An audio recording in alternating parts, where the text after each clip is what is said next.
Buli mulembe gukyuka n'enzimba nayo ekyuka. Kato Akura Construction Services Limited twakuguka nnyo mu kuzimba okwa buli kika okutuukagana n'omulembe. Tuzimba biodigester septic tank tezijjula ate ng'okuzimbibwa etwala ekifo kitono ddala. Abamaka, amasomero, amasinzizo, hotels n'ebifo ebirala. Mwetaaga kabuyonjo ekika kino mutambule n'omulembe. Tukola general construction okuba plan eza buli kika, okukola finishing, electrical installation, plumbing, okusiba tiles ne painting. Kw'ossa n'okusima enzizi eza buli kika. Tusangibwa Natete ku Prime Village Mall level 2 room D7. Esimu noti 757 noti 54 nya noti oba noti 772 noti 9 Kato Akura Construction Services Limited. Zimba Uganda.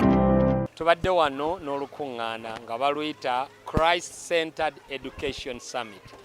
Kwegamba okusomesa ng'omulama gwako makati mu nkulungu Kristo yali mu makati. Nga tubangula abasomesa baffe ab'amasomero ag'enjawulo nga tusobola okuddukanya wamu amasomo curriculum Uganda Ministry of Education naye nga tutaddeko ku mulamwa gwa Kristo nga Kristo asobola okwaka n'akyusa emitima gy'abantu ne bayita ng'abawadde amagezi naye nga Kristo muye mwe muli ekisulumuzo eky'amagezi n'okumanya. Kati we tumuteeka mu makati ebirala byonna baba babiyita. Abaana bagunjuka mu mpisa ne mu neeyisa ne basobola okuyita ebirala byonna. So abantu bazze bangi nnyo okuva mu bitundu ebyenjawulo. Waliwo abavudde Kotido, waliwo abavudde Masindi, waliwo abavudde Kiryandongo, waliwo abavudde mu bitundu ebyenjawulo. Naye nga abasomesa babadde bava Bungereza era batukoze bulungi obutagambika. Twogera ku Kristo. Kristo mutabaganya.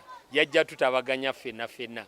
Kati we tukyuka nga bwe nkugambye nti we tumuleka nadda mu makati gaffe kuba ffenna twayonoona. Naye ye kaayingira mu makati ebirala byonna bitereera. So we tudda ku mulamwa ogwa Kristo n'abeera ng'ali mu makati gaffe ng'ali enkulungo ya byonna. Ye agamba we naayimusibwa. So ffenna bye tukole nga tuyimusa oyo ali mu makati gaffe n'ensi yaffe ejja kuba nnungi nnyo. Fenda tukimanyi nti ensi eyina engeri gyetunuliramu okusoma n'engeri gyekwatamu okusoma n'abayizi.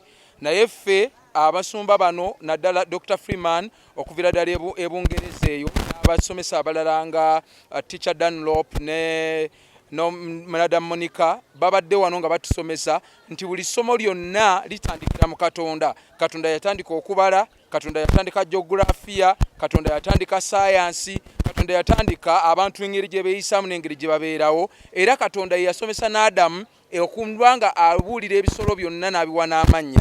So ebyo tubadde nga tuyiga nti okusoma kwaffe kusobola okuba nga tekwesigamye bwesigamye ku kuyingiza bintu mu mutwe naye nga kwesigamye n'okukwata ku mitima gy'abayizi ate abayizi okukyuka.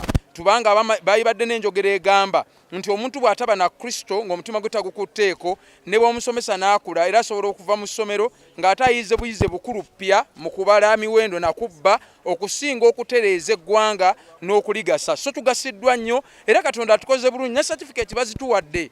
Tuzifunye certificate zaffe Katonda n'atukola bulungi. Twebaliza ddala Mukama omusumba Robert ne Rose na Bulere Katonda abongerere ddala omukisa era tusaba ekintu bwe kiti bayongeremu amaanyi bagenda kwongera nga bakikola tukanyiza nti n'omwaka ogujja tuyinza okuba wano naye tubasaba nammwe abali eyo bannabyanjigiriza abalina amasomero oba abayisuubiro gatandika mujje mwegatse ku kisinde kino tukyuse eggwanga lino n'ensi yaffe yonna.